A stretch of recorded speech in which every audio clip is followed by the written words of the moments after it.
আজকে কোর্ট কি বললো এক ঝলকে যদি দেখে নি, কোর্ট আজকে কি বললো। সুপ্রিম কোর্ট আজ জুডিশিয়াল অফিসার নিয়োগ করলো এবং তার পাশাপাশি বলল যে আনপ্রেসিডেন্টেড সময় অভূতপূর্ব এক পরিস্থিতিতে আমাদের অভূতপূর্ব কিছু সিদ্ধান্ত নিতে হচ্ছে।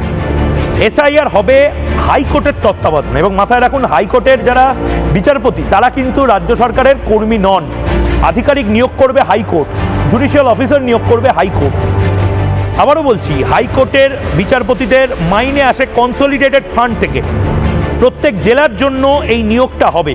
মানে ভাবুন কতটা লজ্জার যে জেলা শাসকের জায়গায় জেলার এডিজি র্যাঙ্কের যারা বিচারপতি বা বিচারক রয়েছেন তারাই কাজটা করবেন।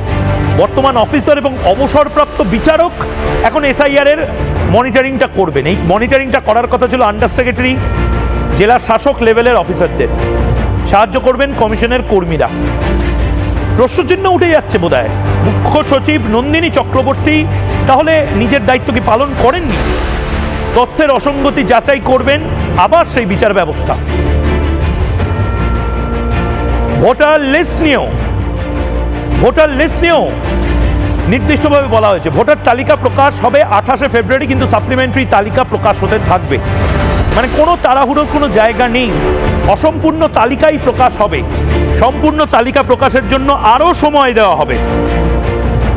ভাবুন কি ভয়ঙ্কর পরিস্থিতি, যে পরিস্থিতির মোকাবিলায় এবার সুপ্রিম কোর্ট হাইকোর্টকেও নামতে হচ্ছে।